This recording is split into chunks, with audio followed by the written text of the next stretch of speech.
So I'm not using the set for this video because we are going all over the place. I have my old family PC that's been sitting around for pretty much a few years at this point, where no one's really been using it because it's super slow and it has a bunch of weird crap installed on it that makes it really hard to use. So it's a pre-built PC that my family bought in 2014, so about 6 years ago at this point, and its specs are still decent. So it has a Core i7 4770 non-K clocked at 3.4 gigahertz, pretty respectable, 16 gigabytes of DDR3 memory, pretty good, a 1 terabyte hard drive that I thought was 5400 RPM, but actually is 7200 RPM. So I'm going to give it a shot, but if it's still crappy and slow, I might have to get a new one for all the games that I'm going to install. A dedicated GeForce GTX 645, so pretty okay. And then unactivated Windows 8.1 64-bit. So what I'm going to be doing in this video today is attempting to revitalize it. I'm not going to be using Linux or anything like that, but what I am going to do is I have a Kingston 240 gig SSD that I'm going to be installing as a boot drive. I'm going to be cleaning and dusting and general degunking all of the PC because it has not been cleaned any time since it was purchased.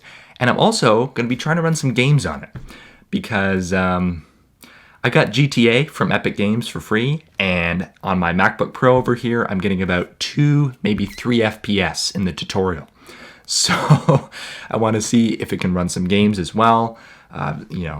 Pretty basic stuff, CSGO, Minecraft, obviously GTA 5 is a little more intense, but I just want to give it a shot and see if it is still usable all these years later. So you might ask, have I ever built, disassembled, worked on a PC? No, I have not, but I have watched a lot of Linus Tech Tips, so we are going to give this a go. So here is the computer in all of its glory. I just removed a huge sticker from the side here. As you can see, it is quite dusty, even along the top here, so that is gross, which is why I have some microfiber dusting cloths, and then I just have a couple of screwdrivers ready to go here. Hopefully I don't need anything other than those. And then over here is the Kingston SSD I was talking about, and I actually got a right angle SATA cable because of the position of the drive bay within here. It'll actually work better. And there are extra SATA ports on the motherboard. I did check that out. So now I'm going to open this thing up and get started. It's been a little bit of time, so I've removed the graphics card so far and the main rear fan. And then I pulled the motherboard out and removed a lot of the connectors, but there's this one Wi-Fi card here that has a really small screw that's tight and it's a little bit stripped, so I can't quite get it out. Of course, the leads are soldered to the antennas in the top of the case. So I'm working on that, and then I'm thinking I'm actually going to remove the CPU heatsink and fan, because if you look under there, it is gnarly with dust. So I'm probably going to also order some new thermal paste. And then everything else has gone pretty smoothly.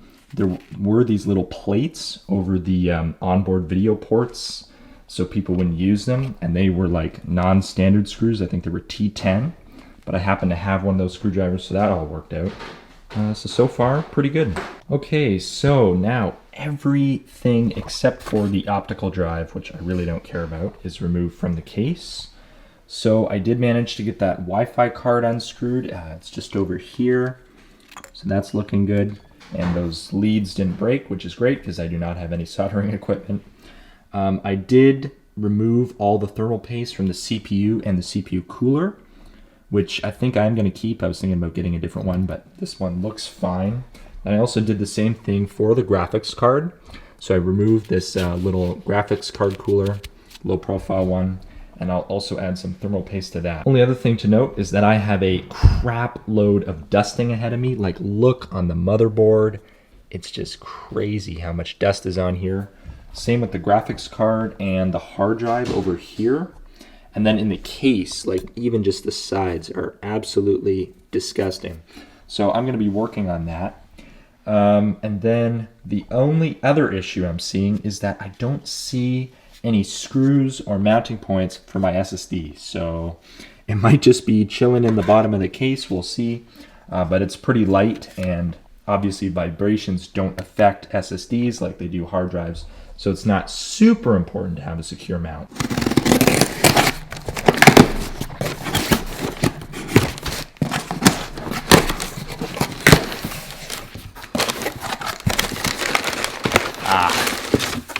Aha! An air duster. And in the envelope, as I alluded to earlier, we have the thermal compound. So I did some research. I went with the Arctic MX4, pretty bog standard, decent performance thermal paste with prime shipping. So that works well enough for me for this project. Now I'm just trying to get the air duster out here. Oh, there's the charging cable. Little mini unboxing here in the middle of this video. And then here is the unit itself.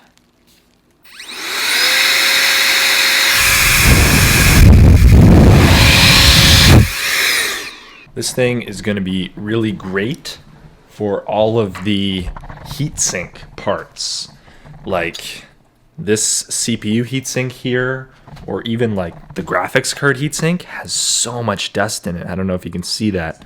The lighting in here is not great. It's like 8 p.m. And then also getting inside the power supply, because obviously I'm not going to open up a power supply because I'm not suicidal. So this thing is going to be super handy. Now to start dusting all of this. Oh my goodness. Sorry for the grainy video. I'm just outside to dust and it's pretty dark out. So here's the CPU heatsink. Pretty dusty.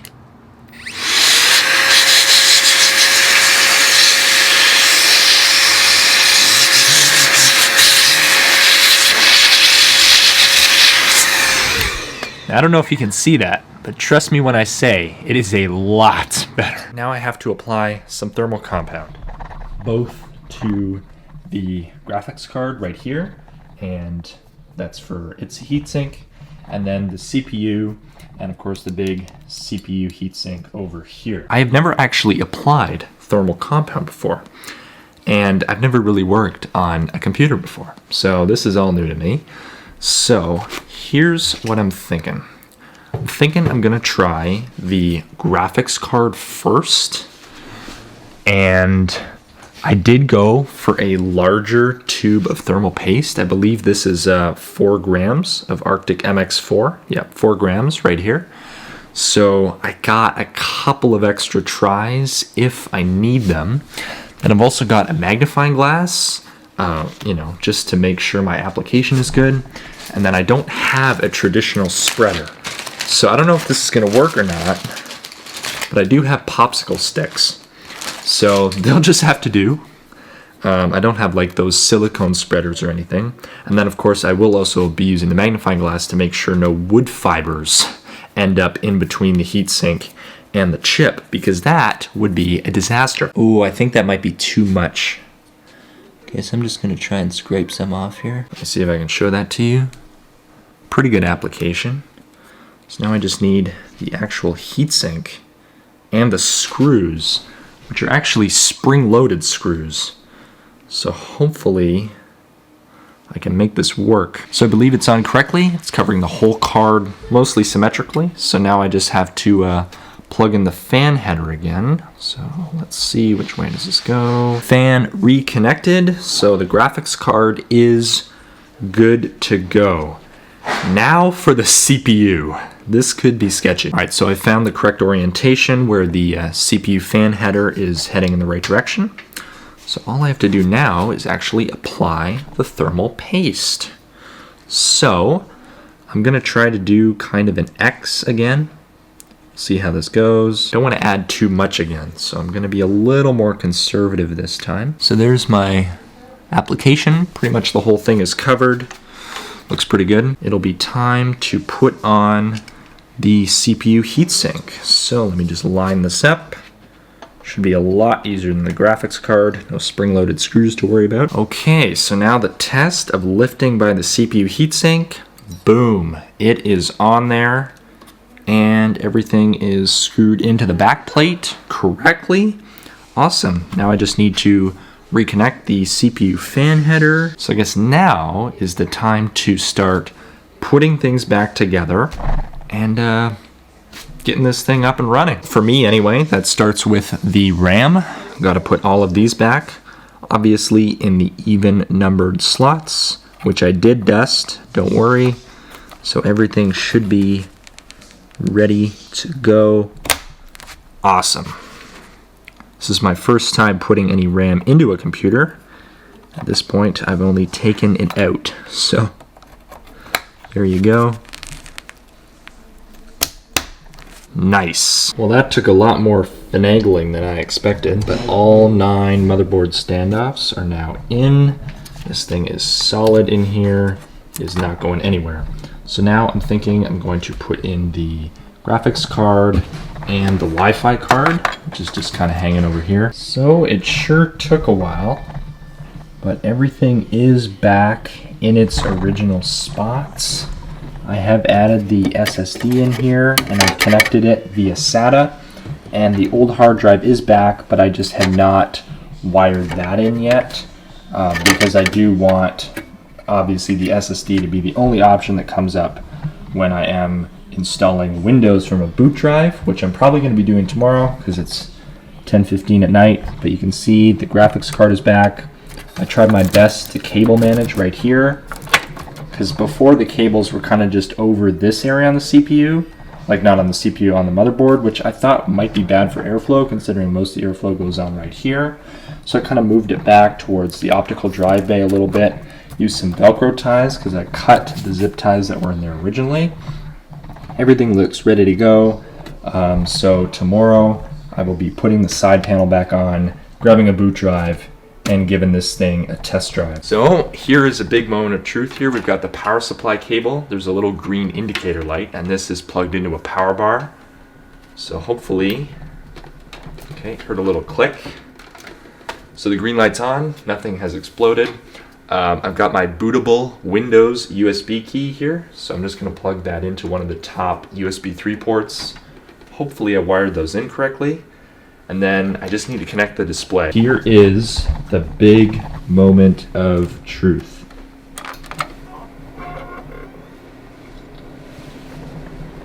That seemed to work. It's happening. We're booting.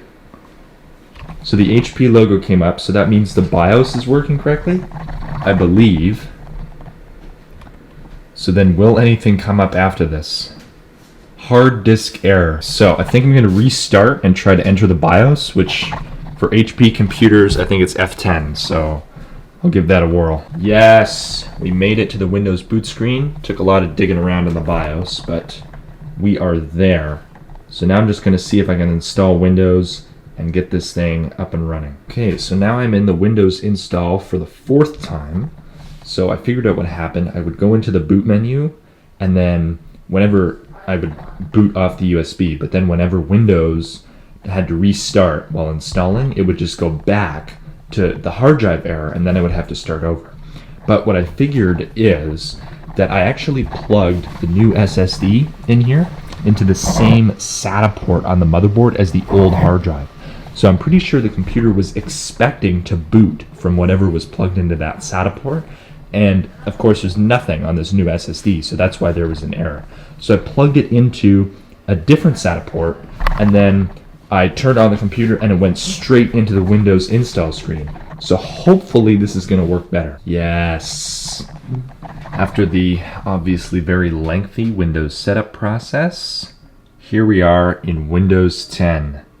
Let me get a few things installed and we'll come back. Okay, so I'm just running Geekbench 5 to see if performance is, different in the new install of Windows. And I do have hardware monitor open over here to monitor the temps. So CPU package temperature is at about 40 degrees right now. It was idling at about 27. I don't know if you can see this. GPU also looks okay. We're at about 28 Celsius right now. 26, something like that. And then I'm also just monitoring the fans, the SSD, that sort of thing.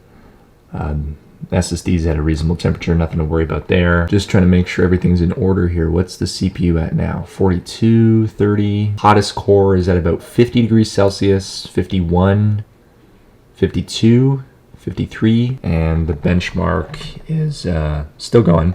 I'm also going to, once I fire up some games, I'll be monitoring the temps over here for sure. So I just completed Geekbench runs. So single core 978, multi-core 3647, compared to before single core of 919, so that's about a 6% uplift in performance. And then the multi-core was 3546, so that's not that different compared to this new number. Then I also ran the OpenGL Compute GPU benchmark and got a score of 5225.